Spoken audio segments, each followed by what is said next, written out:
Hello and welcome to Copenhagen Day 8. It was an ununited start to the second week of the United Nations Summit here in Copenhagen as the African group stalled negotiations for several hours, fearing that rich nations were trying to kill the Kyoto Protocol. Any agreement that was found by Friday, the African nation said, would be little or nothing without this legally binding treaty, the only one that obliges many developed nations to cut their greenhouse gas emissions. Well, money is another matter that continues to disrupt talks, and indeed an idea of putting forests at the forefront of tackling climate change has been stalled as funds are not quite forthcoming. Deforestation is responsible for 20% of global CO2 emissions every year. That's the same as all of the world's trucks, cars, planes, trains and boats put together.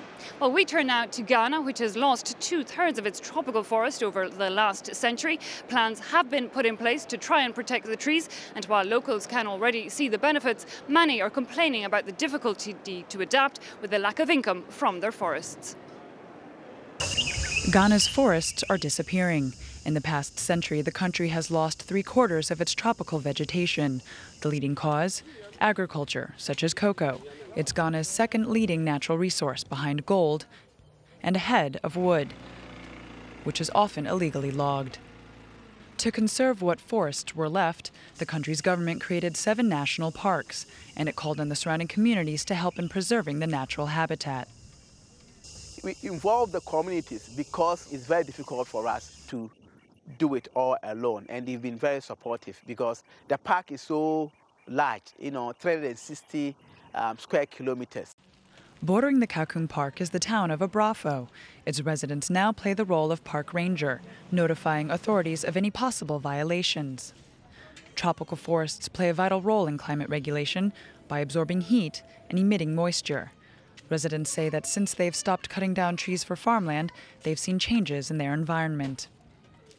What I can say right now, once we are not entering the forest, the climate is very good. The rainfall here is very good for farming. Despite more bountiful harvests, the villagers still wish to receive financial compensation for the forest resources they can no longer exploit. An agreement made 3 years ago plans to redistribute some of the money brought in by ecotourism, which has greatly developed because of the national parks, like Kakum, which offers extraordinary walks among the treetops. However, the agreement has proven difficult to put into effect. The park's revenue passes through local authorities, who all too often lack transparency when it comes to their handling of the profits. There are no projects that have been labeled as such that this project has been accomplished using the funds from ecotourism. If the communities can see a direct benefit coming from the forest to them, I think that will help them to be more involved in protecting their forests. Money or no money, those who live near Kakum Park don't think of going back to the way things were. They clearly see the value in protecting their forests. Well, joining me now is Tasso Azevedo, a climate advisor to the Brazilian Ministry of the Environment. Now, Tasso, thank you so much for joining us here on France 24. Tell me, Brazil has the world's largest rainforest. It has put a lot of projects in place to try and protect the trees, these red projects as we call them. But with a space so vast, how can we really put these in place with the surveillance to know that they're working?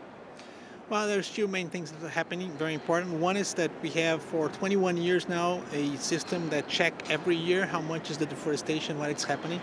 And in the last 4 years, we implemented a system that actually gives us information every 15 days where deforestation is happening anywhere in the Amazon, using satellites and so on.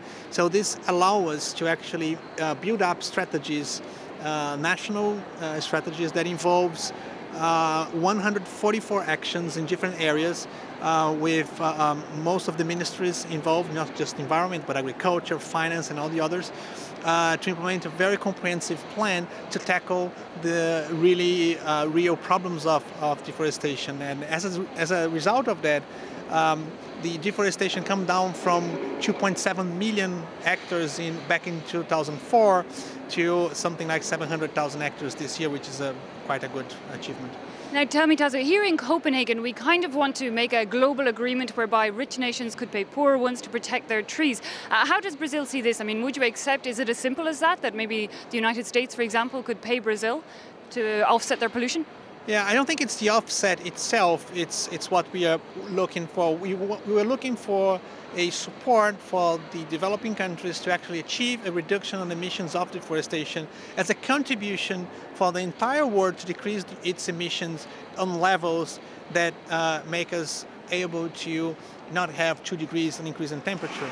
So we are not prepared actually to have something as like a compensation. We decrease emissions in our side to compensate higher emissions in other sides, unless we are absolutely sure that if we sum up the emissions in both sides, we are in a level that is acceptable to keep the temperature below 2 degrees. That's because for Brazil, it's very, very important to maintain temperature below 2 degrees of increase, because we are very, very dependent on water for our agriculture and also for our energy. So a change on the temperature will change the regime of waters in Brazil, and this will have immense economic impacts for us. So it's not a matter just to get money, it's a matter of guaranteeing that we will have the temperature growing below 2 degrees.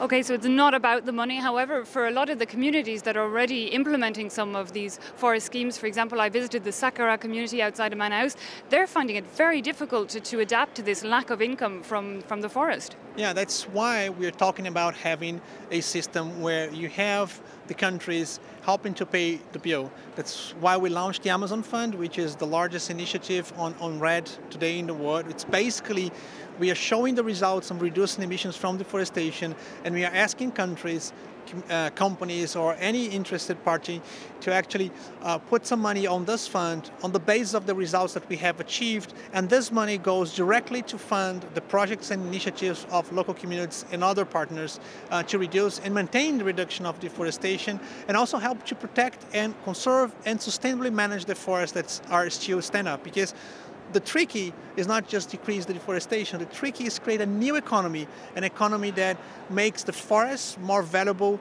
than the other use of the land that leads to deforestation. Tasso Azevedo, a climate advisor for the Brazilian Environment Ministry, thank you so much for joining us here on France 24.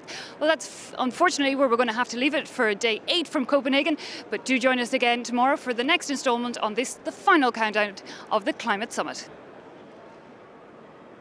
Yes, Eve Irvine will be back with day 9 from Copenhagen tomorrow. Time now for A World in Motion. Catherine Norris-Trent is with us. We're starting in the US. It's over a year since Obama was elected